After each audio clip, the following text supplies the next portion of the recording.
Shalom. Puji Tuhan, saudaraku yang kasih Tuhan ya. Tuhan kita selalu baik, amin. Nah, meskipun keadaan saudara bisa saja kurang baik, tetapi Tuhan selalu baik dan saudara tetap bisa menikmati kebaikan-kebaikan Tuhan. Firman Tuhan pagi hari ini adalah pengharapan yang kokoh. Persoalan terbesar manusia adalah putus asa. Kalau putus asa artinya sudah tidak ada pengharapan lagi, no hope. Ya, saudaraku mungkin sudah dicoba berbagai cara tapi tidak ada lagi pengharapan, no hope.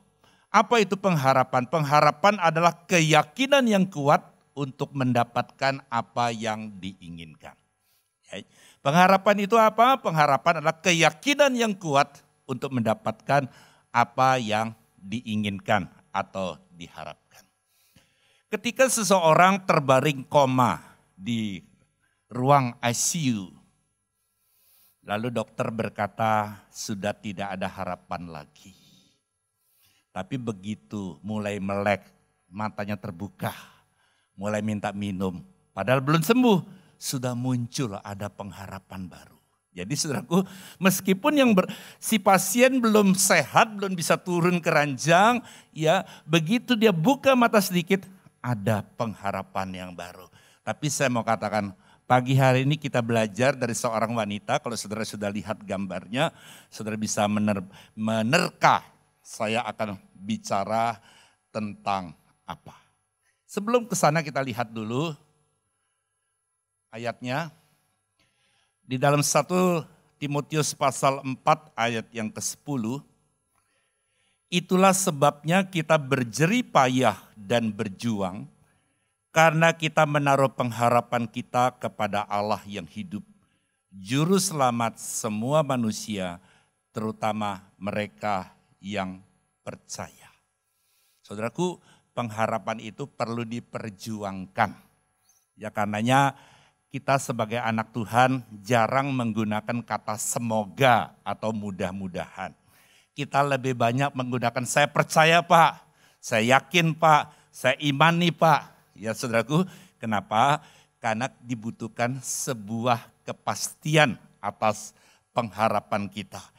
Di situ digunakan terutama mereka yang percaya. Kata percaya itu dalam bahasa aslinya pistos, ya. Percaya itu dalam bahasa aslinya adalah pistos. Itu punya 3 arti. Yang pertama adalah beriman. Yang kedua adalah dapat dipercaya. Jadi kalau saudara sudah jadi orang percaya, harus meningkat menjadi orang yang bisa dipercaya. Bisa dipercaya janjinya, komitmennya, ya saudaraku, bisa dipercaya kejujurannya, bisa dipercaya tentang apa yang diucapkan dan yang dilakukan bisa dipertanggungjawabkan. Namanya manusia bisa salah, waktu dia melakukan kesalahan dia mau mengakui, ya itu saya yang salah. Saudaraku, tidak cari kambing hitam. Sekarang ini zamannya bukan orang cari kambing hitam, menghitamkan kambing yang belum tentu hitam. Ya saudaraku, ya kalau dulu kan orang mencari kambing hitam, sekarang enggak, menghitamkan kambing yang belum tentu hitam. Nah saudaraku, jadi ada orang yang dikorbankan supaya dirinya benar. Nah hari ini kita akan belajar beberapa firman Tuhan dan arti pistos yang ketiga, tadi beriman, dapat dipercaya, yang ketiga adalah setia. Ya saudaraku, setia. Jadi orang yang bisa dipercaya itu orang yang setia, saudaraku. Kita lihat dulu apa yang firman Tuhan sampaikan terambil dari Markus pasal 5 ayat yang ke-25 sampai ayat yang ke-34. Saya akan bacakan buat setiap saudara. Saudara sudah tahu peristiwa ini. Adalah di situ seorang perempuan yang sudah 12 tahun lamanya menderita pendarahan. Ia telah berulang-ulang diobati oleh berbagai tabib sehingga telah dihabiskannya semua yang ada padanya. Namun sama sekali tidak ada faedahnya, malah sebaliknya keadaannya makin memburuk. Dia sudah mendengar berita-berita tentang Yesus, maka di tengah-tengah orang banyak itu ia mendekati Yesus dari belakang dan menjamah jubahnya. Sebab katanya, asal kujamah saja jubahnya, aku akan sembuh. Seketika itu juga berhentilah pendarahannya dan ia merasa bahwa badannya telah sembuh dari penyakitnya. Ayat 30. Pada ketika itu juga Yesus mengetahui bahwa ada tenaga yang keluar dari dirinya. Lalu ia berpaling di tengah orang banyak dan bertanya, siapa yang menjamah jubahku? Murid-muridnya menjawab, engkau melihat bagaimana orang ini berdesak-desakan dekatmu, dan engkau bertanya, siapa yang menjamah aku? Lalu ia memandang sekelilingnya untuk melihat siapa yang telah melakukan hal itu. Perempuan itu menjadi takut dan gemetar ketika mengetahui apa yang telah terjadi atas dirinya. Tampil dan tersungkur di depan Yesus dan dengan tulus memberitahukan segala sesuatu kepadanya. Maka katanya kepada perempuan itu, hai anakku, imanmu telah menyelamatkan engkau. Pergilah dengan selamat dan sembuhlah dari penyakitmu. Saudaraku, ini peristiwa yang saya percaya sesuatu yang kita ambil pelajaran pagi hari ini. Sehingga di tengah kondisi yang sudah 12 tahun dialami oleh wanita ini, kemudian diakhiri dengan sebuah kesembuhan, bahkan keselamatan. Jangan lupa, bukan cuma sekedar sembuh sakitnya, tapi wanita ini diselamatkan. Bagian baris paling bawah, pergilah dengan selamat dan sembuhlah dari penyakitmu. Orang yang berjumpa dengan Yesus bukan cuma sekedar mengalami keadaannya dipulihkan, tetapi jiwanya diselamatkan. Kita akan belajar lewat kejadian ini supaya apa yang dialami oleh wanita 12 tahun pendarahan ini juga boleh terjadi mujizat dalam hidup setiap saudara dan saya. Mungkin kita tidak sakit secara fisik, tapi percayalah saudaraku, hari-hari ini di tengah Corona Academy ada 3K yang sedang iblis kerjakan. K yang pertama adalah kesehatan. Ya saudaraku, kesehatan orang mulai panik dengan kesehatannya. Ya, begitu nggak enak badan dikit, wah tes, ya kan, nggak sakit kepala sedikit, ya, sakit tenggorokan. K yang pertama adalah kesehatan. K yang kedua adalah keuangan. Ya saudaraku, keuangan orang mulai digoncang. Apakah usahanya, omsetnya menurun, ataukah di PHK, ataukah perusahaan tempat dia bekerja harus ditutup dan sebagainya. K yang ketiga adalah keluarga. Ya saudaraku, dengan mungkin salah satu pasangan di PHK, ya masalah mulai muncul karena biasanya suami berangkat ke kantor pagi-pagi, anak-anak berangkat sekolah, di rumah nggak ada orang lain, ya sekarang semua harus ngumpul. Ya, lalu orang tua berkata begini, anak saya ini kok nakal ya? Padahal bukan nakal, dulu nakalnya di sekolah, nggak kelihatan saudaraku. Sekarang nakalnya di rumah, ya kan? Oh suami saya kok males ya? Nggak kelihatan, bukan sekarang males, mungkin dulu malesnya di kantor. Sekarang di rumah mulai kelihatan malas dan sebagainya. Mulai muncul saling menyalahkan, saling menuntut, ya kan?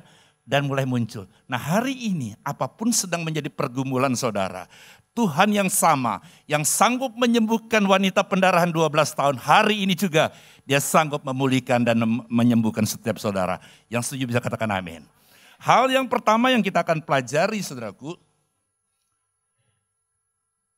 adalah di situ seorang perempuan yang sudah 12 tahun lamanya menderita pendarahan. Ia telah berulang-ulang diobati oleh berbagai tabib. Saya membayangkan bagaimana suasana pengharapan si wanita ini.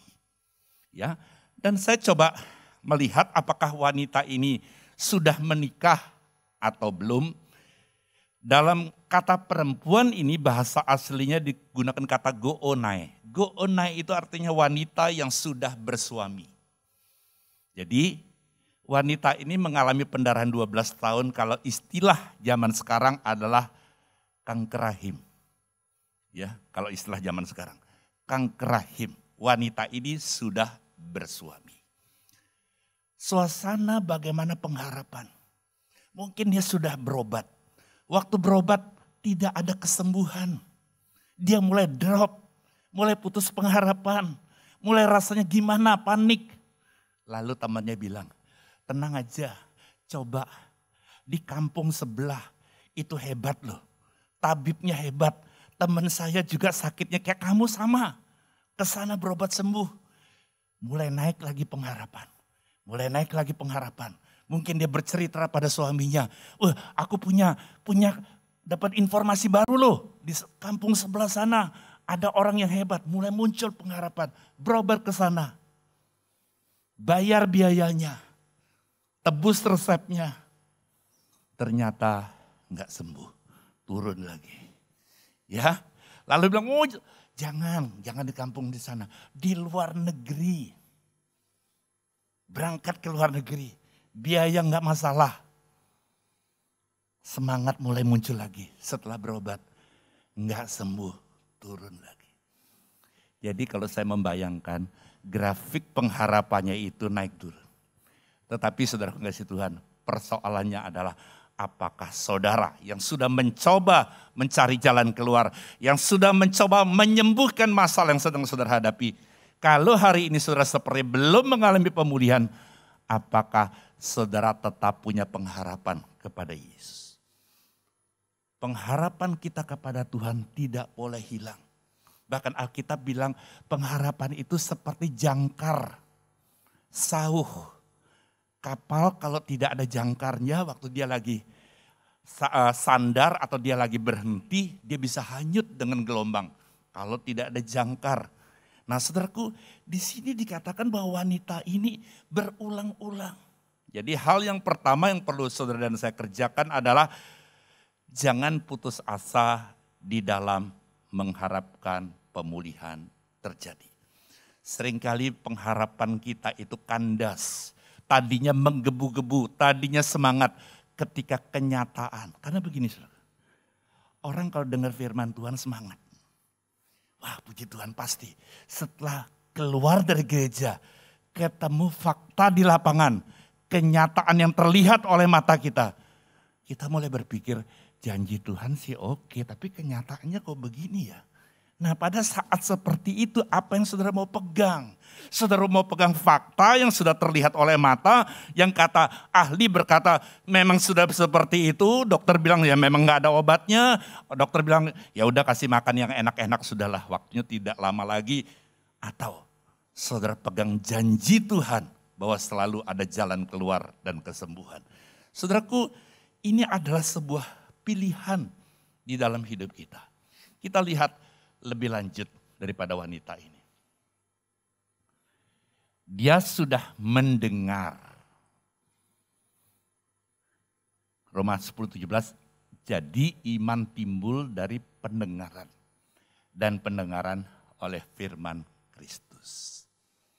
Kalau saudara pergi ke sebuah KKR, nggak mungkin di KKR itu langsung orang dijamak, ditumpang, disampaikan firman Tuhan. Supaya waktu firman Tuhan disampaikan orang yang tadinya belum mengenal Kristus. Atau yang sudah mengenal Kristus selalu mulai down imannya. Rasanya masa iya sih bisa sembuh. Dengar firman mulai dipulihkan. Hari ini apa yang saudara dengar? Apakah yang saudara dengar adalah berita-berita yang mengkhawatirkan? Atau tanpa sadar kita men-share, kita membroadcast berita-berita yang justru melemahkan iman orang. Wah korban sekarang sekian loh, yang mati pendeta juga loh, dan sebagainya dan sebagainya. Ayo saudaraku, sampaikan, gemakan berita-berita yang membangkitkan iman orang. Ya Pak, pasti kenyataannya buktinya Pak hamba Tuhan kena juga. Memang ada yang kena. Seringkali kita kan melihat yang kena, ada begitu banyak yang tidak kena kita seringkali tidak beritakan. Jadi saudara kasih Tuhan saya mau sampaikan, iman kita tidak mungkin lebih tinggi dari perkataan yang keluar dari mulut kita. Kalau mulut kita berkata nggak mungkin sembuh, saya nggak percaya kalau Pak tapi saya imani pasti sembuh. Nggak mungkin. Karena apa yang keluar dari mulut kita itu keluar meluap dari hati kita. Kalau mulut kita berkata, ya keadaan memang sukar tapi aku tahu Tuhan sumber segalanya. Tuhan sumber pertolongan. Ya persoalanku besar tapi Tuhanku jauh lebih besar. Perkataan itu yang akan membuat bukan sekedar saudara yang dikuatkan. Orang yang mendengar perkataan saudara dikuatkan. Amin saudaraku. Jadi hal yang kedua adalah mendengar berita tentang Yesus menimbulkan iman dan pengharapan. Wanita ini mungkin dia sudah hampir hilang pengharapan. Tapi mendengar berita tentang Yesus. Maka di tengah-tengah orang banyak ia mendekati. Respon orang yang punya iman. Bukan cuma mendengar tentang Yesus. Dia mendekati. Waktu saudara lagi ada problem. Pertanyaannya, apakah saudara makin mendekat kepada Tuhan atau Pak saya ke gereja nggak gereja ya sama aja Pak. Doa nggak doa ya sama aja Pak. Ya dari doa puasa sampai puasa doa Pak. Mesti kan puasa makan saudaraku. Ya nggak ada bedanya Pak, sama aja Pak. Ya mungkin sudah nasib ya Pak ya. Jangan salahkan nasib. Waktu saudara sedang menghadapi pergumulan, apakah kita mendekat kepada Tuhan atau menjauh? Orang yang lagi terbaring di ICU pilihannya cuma dua. Aku mau sembuh. Atau Tuhan kok kapan aku dipanggil ya, aku udah capek gini. Pilihan cuma dua. Nah saya percaya saudara, kalau hari ini saudara sedang ada pergumulan, percayalah ini waktunya saudara makin mendekatkan diri kepada Tuhan. Karena waktu saudara mendekatkan diri kepada Tuhan, ada satu kekuatan, muncul pengharapan baru. Dan percayalah, orang yang mendekatkan diri kepada Tuhan, itu satu gaya hidupnya, selalu bersyukur. Yang setuju bisa katakan amin. Orang yang dekat Tuhan pasti gaya hidupnya selalu bersyukur. Memang kondisinya Tuhan tidak janjikan jalanmu selalu rata, langitmu selalu biru, ya kicauan burung di mana-mana, ya kan? Enggak, Tuhan enggak janjikan seperti itu. Tuhan janjikan aku menyertai engkau. Ada sebuah cerita pada zaman dahulu, seorang petani, dia petani sayur, dan dia anak Tuhan yang cinta Tuhan, selalu hidupnya gayanya bersyukur. Dia pelihara seekor kuda betina yang setiap hari dipakai mengangkut hasil kebunnya, membawa sayur-sayuran dari desa ke kota. Karena zaman itu transportasi masih sukar. Ya kegiatannya rutin lah, tapi dia selalu bersyukur. Satu hari kudanya hilang. Tetangganya berkata, kamu rajin ke gereja, kok Tuhanmu gak jagain, kok kudamu hilang?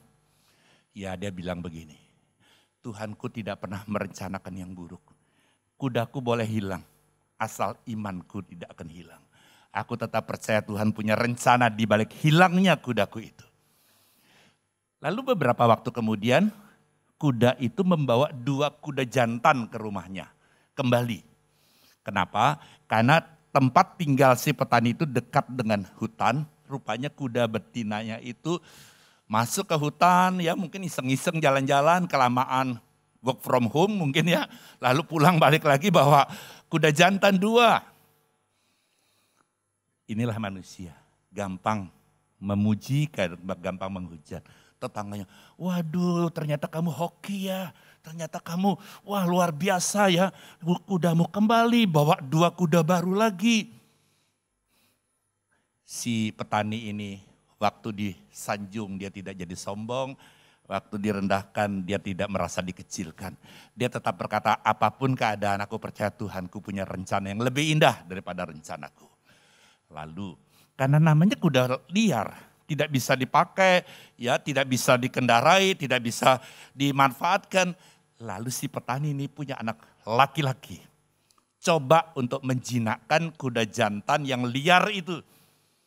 Waktu anak petani itu mau melatih supaya jadi jinak, kuda itu menendang kaki daripada anak laki-laki sehingga patah.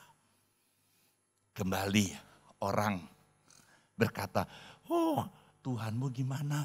Kamu kan sudah tua. Nanti kalau kamu sudah gak kuat bekerja, harusnya anakmu yang menggantikan kamu. Tuhanmu mana kok gak menjaga, buktinya kakinya patah. Ya, di mana penyertaan Tuhan? Katanya Tuhanmu selalu menjaga. Dia katanya Allah Immanuel. Mana buktinya? Buktinya kan patah kan? Kalau sudah patah ya mau apa lagi? Petani itu bilang, Tuhanku tidak punya rancangan kecelakaan, tapi rancangan damai sejahtera yang memberikan hari depan yang penuh pengharapan. Pengharapan gimana? Kamu punya pengharapan gimana? Papa, anak hakim, ya aku tetap percaya. Berapa bulan kemudian, sementara kakinya belum sembuh, tentara komunis masuk ke desa itu dan merekrut semua pemuda di desa itu untuk dikirim berperang. Kecuali petani yang punya anak laki, kakinya patah. Ya namanya patah gimana disuruh berperang. Nah karena pemuda-pemuda itu tidak dilatih cukup benar, disuruh perang aja, pada mati semua di medan tempur. Jadi selesai daripada peperangan dan petani itu, anak lakinya, kakinya sudah sembuh. Dan hanya dia yang punya anak laki-laki satu-satunya di desa itu. Semua orang berkata, sungguh luar biasa. Saya mau katakan hari ini mungkin saudara mungkin belum mengalami seperti yang dialami oleh petani itu. Tetaplah bersyukur dan percaya. Kenapa? Karena Tuhan kita tidak pernah merancangkan rancangan kecelakaan. Amin, saudaraku. Kita lihat lebih lanjut. Yang ketiga. Sebab katanya, asal kujamah saja jubahnya, aku akan sembuh. Saudara bisa lihat sikap daripada wanita pendarahan 12 tahun. Dia tidak minta Yesus tumpang tangan, berdoa secara khusus. Dia cukup asal kujamah saja jubahnya, aku akan sembuh. Jadi di sini menunjukkan bahwa sikap percaya wanita ini luar biasa. Dan iman tanpa perbuatan tidak akan pernah ada artinya. Waktu saudara lapar, saudara nggak perlu bingung tanya gimana cara obat menghilangkan lapar, enggak. Saudara cukup percaya, saudara makan, waktu saudara makan, laparnya hilang. Saya sangat yakin, banyak kali kita percaya dengan kuasa Tuhan, tapi iman tanpa perbuatan sia-sia. Ada banyak alasan, ada banyak mungkin dalih, ada banyak mungkin ya saudara mengeluarkan statement, wah habis gimana Pak? Ya saya bukan yang gak mau ke gereja Pak, waktu gak ada lalu anak-anak gak ada yang jaga di rumah. Apapun alasan saudara, dibutuhkan tindakan dari apa yang saudara percayai. Amin saudaraku. Ya. Kita lihat selanjutnya. Lalu ia memandang sekelilingnya untuk melihat siapa yang telah melakukan hal itu.